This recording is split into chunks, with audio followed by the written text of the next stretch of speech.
Hi, my name is Bob Roth, and I'd like to welcome you to this short introduction to what Transcendental Meditation is and is not, a little bit how it works, some of the benefits, and how you would learn the technique.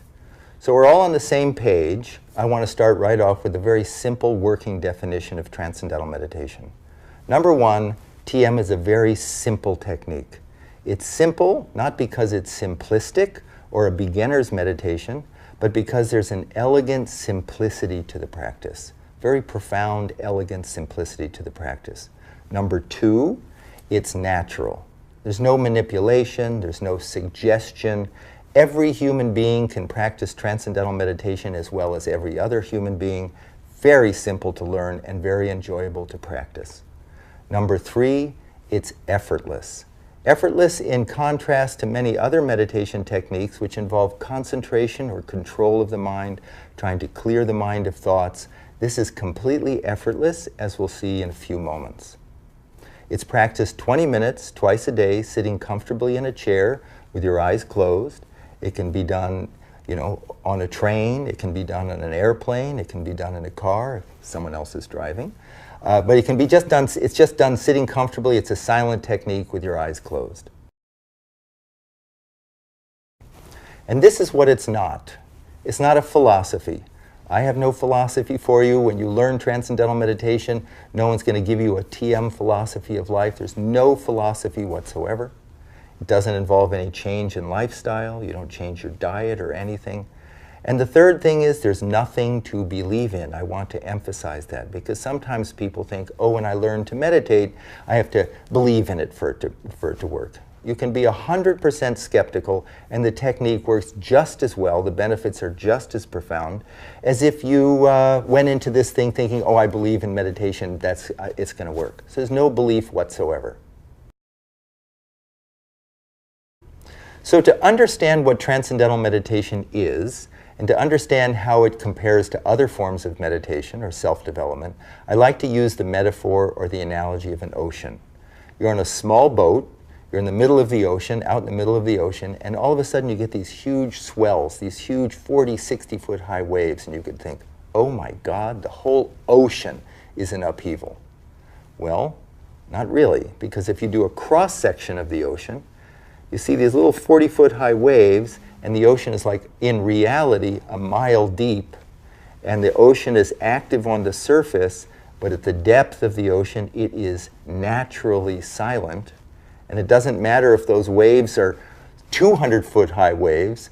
At the depth of the ocean, untouched, it is naturally silent. That's the nature of the ocean. Active on the surface, silent at its depth. And the analogy is our mind. The surface of our mind is the active thinking mind. All the things that we're thinking about all during the day. It's like the waves on the surface of the ocean. And I like to call it the gotta mind. I gotta do this, and I gotta do that, and I gotta call him, and I gotta call her, and I gotta make a list, and I gotta find the list, and I gotta make a new list, and I gotta get going, and I gotta slow down, and I gotta get to sleep, and I gotta wake up. I'm sure everybody's had a gotta mind at some point. And there's a natural inclination, a natural desire to have some inner calm, some inner clarity, some inner focus, some inner inspiration, some inner peace, some inner happiness. Natural. And the operative word there is inner. And the question is, where is that inner, and how do we get it? How do we get there? Deep within every human being, the mind of every human being, deep within all of us, is a level of the mind that is already calm, already settled, already wide awake. The ancient meditation texts use very big words. They say it's a source of our unbounded creativity, unbounded intelligence, happiness, focus, clarity. It's there. It was there. If it's there, it was there yesterday. It's there right now. It'll be there tomorrow. We've just lost access to it. We're stuck up here. We're stuck up on the surface gotta level. And Transcendental Meditation is a simple, natural, effortless technique that allows the active thinking mind to just, all of it, to just settle down and experience quieter levels of thought and quieter levels of thought, and then experience what has been called the source of thought, or the unified field of consciousness, or transcendent level of the mind, pure consciousness, within every human being. Now here's a question. How do we know during transcendental meditation that that's actually happening? How do we know something substantive is taking place, that we're not just imagining this? And we know from science.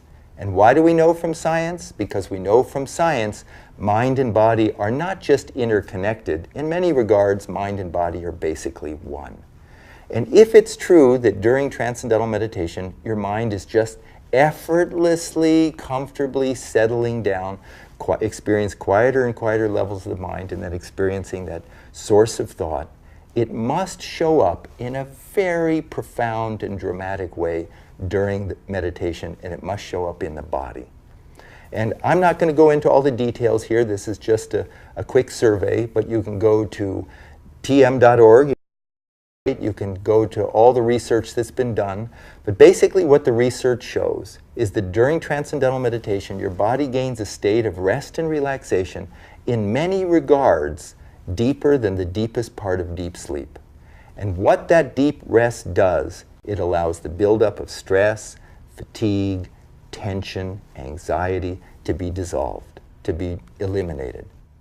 When we get a state of deep rest, as I said, that allows the body to repair itself, there's a hormone, probably some of you have heard of, called cortisol. Cortisol is secreted by the adrenal glands, which sit on the kidneys, when we're anxious. So when we're anxious, the body secretes cortisol, and then when we secrete cortisol, we feel more anxious. It becomes this vicious cycle. Then we feel more anxious, more cortisol, more anxious, more cortisol. We get a good night's sleep, cortisol levels drop a bit. That's why we wake up feeling fresher in the morning. Research shows that 20 minutes of transcendental meditation, cortisol levels drop 30%. It's a significant reduction in this production of this anxiety hormone. Serotonin levels, a neurotransmitter, which is so-called the happiness neurotransmitter. There's an increase in serotonin. There's an increase in another hormone called prolactin, which is present when there's a feeling of well-being. Other research shows the results of this, the benefits of this, is a significant reduction in high blood pressure, in cholesterol, reduction in risk of heart attack, stroke, atherosclerosis, a reduction in all sorts of range of disorders like bipolar disorder, trait anxiety. In the last 40 years, there have been over 340 scientific studies published in independent peer-reviewed journals, including the American Medical Association's Journal, Archives of Internal Medicine, the American Heart Association's Journal, Stroke and Hypertension. Wide range of some of the most respected journals in the world have published research on transcendental meditation. The National Institutes of Health have provided $26 million to study the effects of transcendental meditation on stress and heart health. The Department of Defense just provided a $2.4 million grant to study the effects of transcendental meditation on post-traumatic stress on soldiers who are coming back from combat in Iraq and Afghanistan, who have come back from those war-torn areas. I think one of the really interesting areas of research is the effects of transcendental meditation on the brain. This is interesting because every experience we have impacts the brain in some way. And so research on transcendental meditation shows very clearly the effect that it has on different parts of the brain, including the amygdala, which is at the center of the brain, and that's your fear center, the frontal lobes, which is the executive functioning, and on both hemispheres of the brain, which is the so-called analytical and intuitive aspects of the brain. And what they find is, what the research shows, is that during transcendental meditation, there's a strengthening of the connections between the frontal lobe and the back of the brain.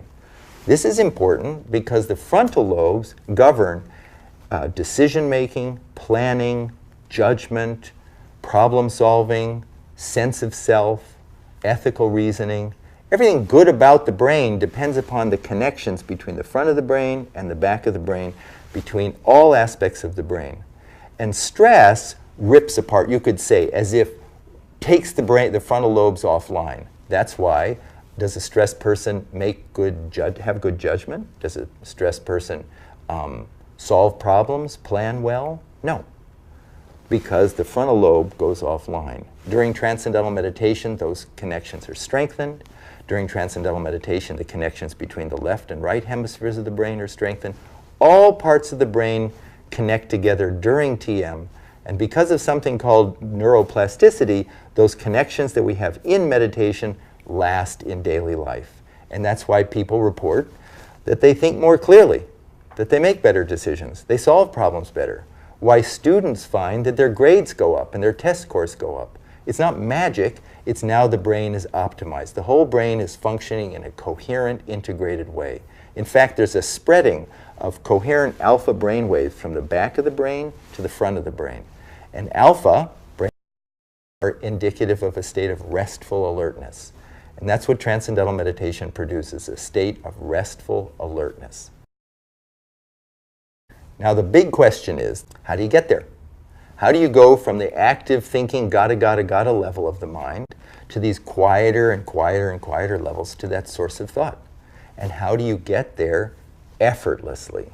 I'm just going to touch on it now, the fundamental principles, and answer some questions about how we get from that excited, active thinking level of the mind to that quieter level, to that level of our mind which is there right now. I want to emphasize that. In theory, it's there right now. We don't have to muscle it. We don't have to believe in it. We don't have to clear our mind of thoughts. That's trying to stop the waves on the surface. We're accessing a level of our mind that's already calm.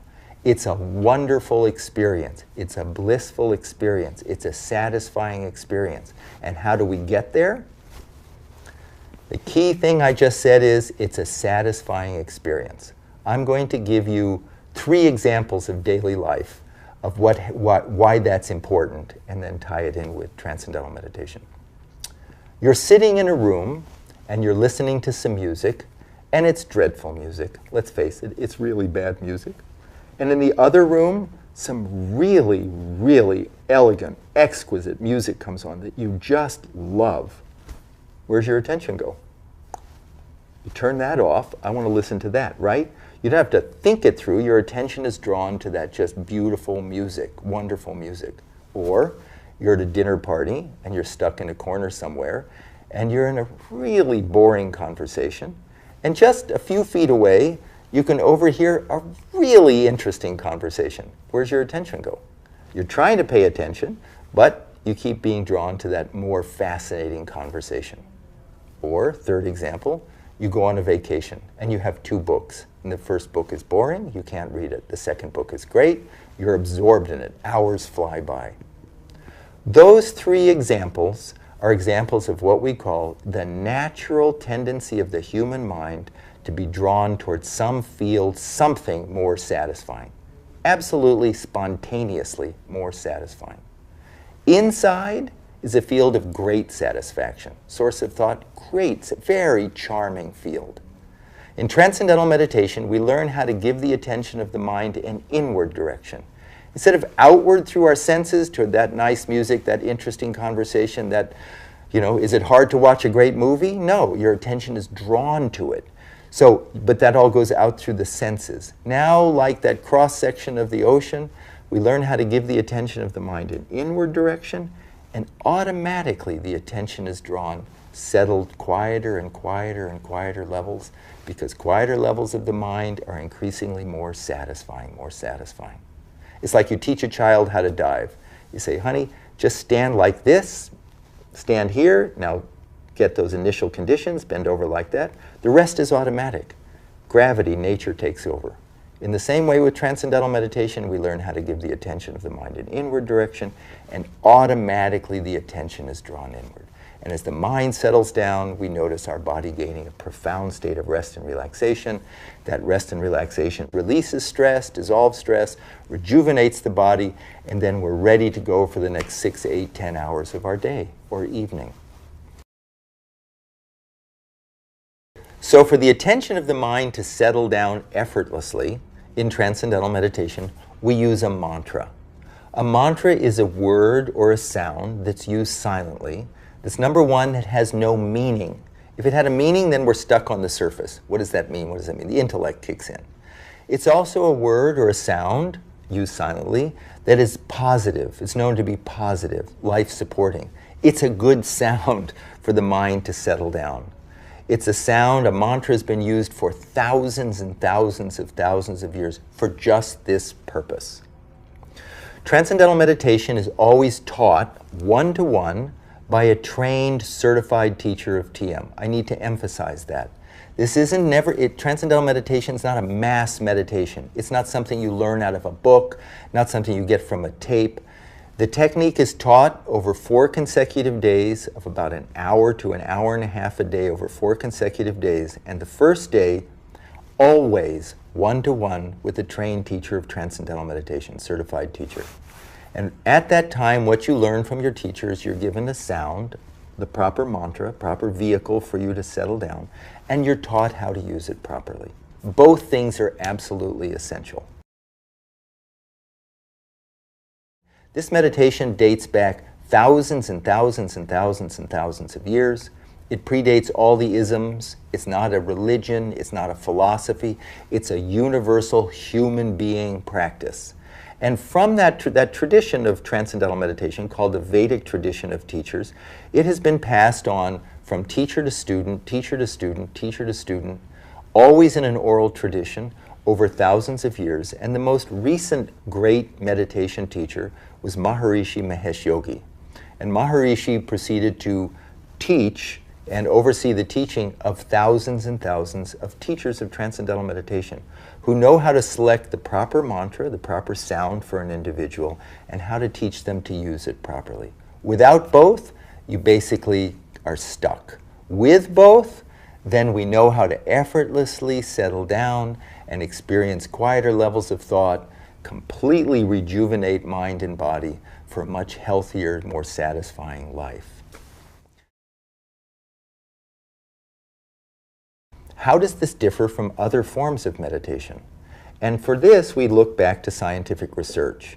Because as I said, research shows that every experience changes the brain. And basically, we know from science that there are 3 different major types of meditation. The first type of meditation is called focused attention. And focused attention is something like Zazen meditation or Vipassana meditation, any meditation that involves some concentration or control of the mind, trying to clear your mind of thought, trying to concentrate on your breath. It's like trying to stop the waves from moving. It's trying to stop the wave on the surface. So it's a focus, it's a concentration. The second type of meditation is called open monitoring. And that's a mindfulness form of meditation. And that's really how to emotionally disengage and just observe and be present and mindful of your environment or mindful of your thoughts. And that would just be like observing the rise and fall of the waves on the surface of your mind. Transcendental meditation does not involve any concentration, and it's not just an observational tool. It's an actual technique called automatic self-transcending, which allows the active thinking mind to experience quieter and quieter levels of thought, and then transcend thought and experience the self, experience our own unbounded nature. Many people ask if you have to sit in a particular posture when you practice Transcendental Meditation. Do you have to sit up straight with your back erect, with no back support? Do you have to sit with your legs crossed? The beautiful thing about Transcendental Meditation is we just sit comfortably. In a chair, we can sit up in bed, sit however we want, sitting up comfortably with the eyes closed. No particular posture is needed. And it looks just like this from the outside. So when you practice TM, you just sit comfortably. I'm a very skeptical person by nature, and when I heard about Transcendental Meditation, when I attended an introductory lecture 45 years ago, at the end of the talk, I asked the teacher, how much of this do I have to believe in for it to work? Because I don't want to have to believe in anything. And the teacher told me that I could be 100% skeptical and the technique would work just fine. Now, she didn't have a cell phone, but she did have a pen, and she said, you don't have to believe in gravity. As a matter of fact, you can think Newton's laws of gravity is a complete joke. But if you drop, in this case, a cell phone, the phone falls. In the same way, we don't have to believe in anything to practice Transcendental Meditation and to gain the benefits. And that's because we are hardwired for the experience. It is a mechanism, it's who we are. Transcendental Meditation is just a simple, natural, effortless technique to give access to that calm, silent level of the mind that is always there, but is overshadowed because of the constant noise, crazy of the day. So there's no change in lifestyle, there's nothing to believe in, there's no philosophy. It's just a simple, natural, effortless technique that once learned, you carry with you for the rest of your life.